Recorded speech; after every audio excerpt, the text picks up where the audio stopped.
Welcome to the Story Times, an Indian folk tale, a price to pay. எல்லாவற்றிற்கும் விலை உண்டு.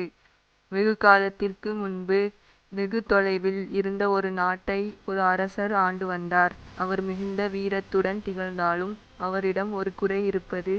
அவர் ஒரு பேராசைக்காரர்.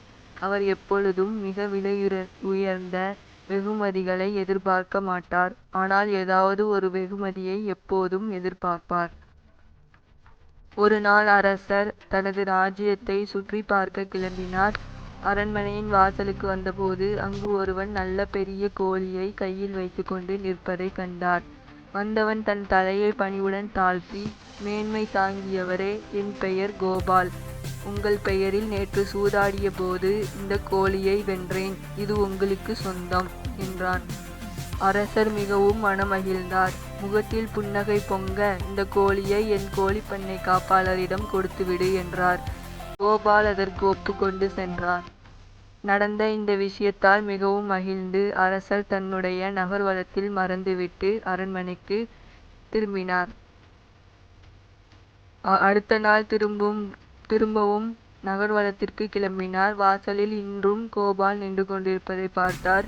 இன்று அவரிடம் மிக ஆரோக்கியமான ஆடு ஒன்று இருந்தது. என் அருமை பிரஜையே, இன்று என் பெயரில் என்ன ஜெயித்தாய் என்று கேட்டார் அரசர்.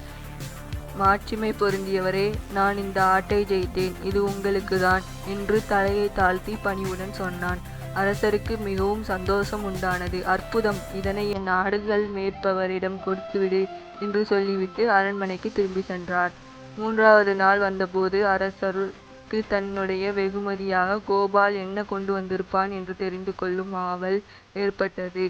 அவன் வெளியே சென்றபோது கோபால் 2 பயில்வான்களின் மத்தியில் நின்று கொண்டிருந்தான். வெகுமதி எதுவும் அவனிடம் இருப்பதாக தெரியவில்லை. அரசர் ஏமாற்றத்துடன் அவனை நோக்கி, இன்று எனக்கு என்ன கொண்டு வந்திருக்கிறாய் கோபால்? எதுவும் எனக்கு தென்படவில்லையே என்றார். கோபால் தலையை தாழ்த்தி வணங்கிவிட்டு, மேன்மை பொருந்தியவரே, உங்களுக்கு கொடுப்பதற்கு இன்று என்னிடம் எதுவும் இல்லை என்றான். என்ன, இன்று என் பெயரில் நீ சூதாடவில்லையா? அரசர் கேட்டார். சூதாடினேன் அரசரே, ஆனால் நான் எதையும் ஜெயிக்கவில்லை. உண்மையில் நான் எல்லா பணத்தையும் இழந்துவிட்டேன். அதோடு இந்த இருவருக்கும் தலா 500 தங்க நாணயங்கள் கடன்பட்டுள்ளேன் என்றான் கோபால்.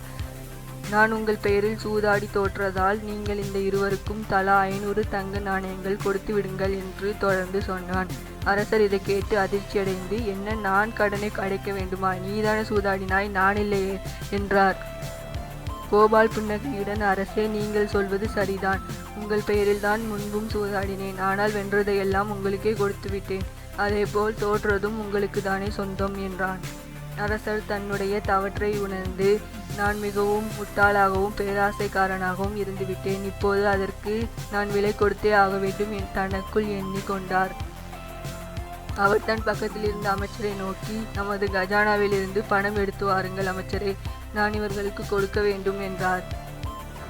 அரசர் பணத்தை இருவரும் கொடுத்துவிட்டு கோபாலை நோக்கி, நான் உன்னுடைய வெகுமதிகளை அதற்கு ஒரு விலை கொடுக்க வேண்டியதிருக்கும் என்பதை உணராமலேயே ஏற்றுக்கொண்டேன். உன்னுடைய கடனை இன்று நான் தீர்த்துவிட்டேன். ஆனால் நீ சூதாடுவதை நான் பார்க்கக்கூடாது என்று சொன்னார். கோபால் தலை வணங்கி, இனி நிச்சயமாக சூதாடுவதில்லை என்று உறுதியை அரசருக்கு கொடுத்துவிட்டு அங்கிருந்து சென்றான்.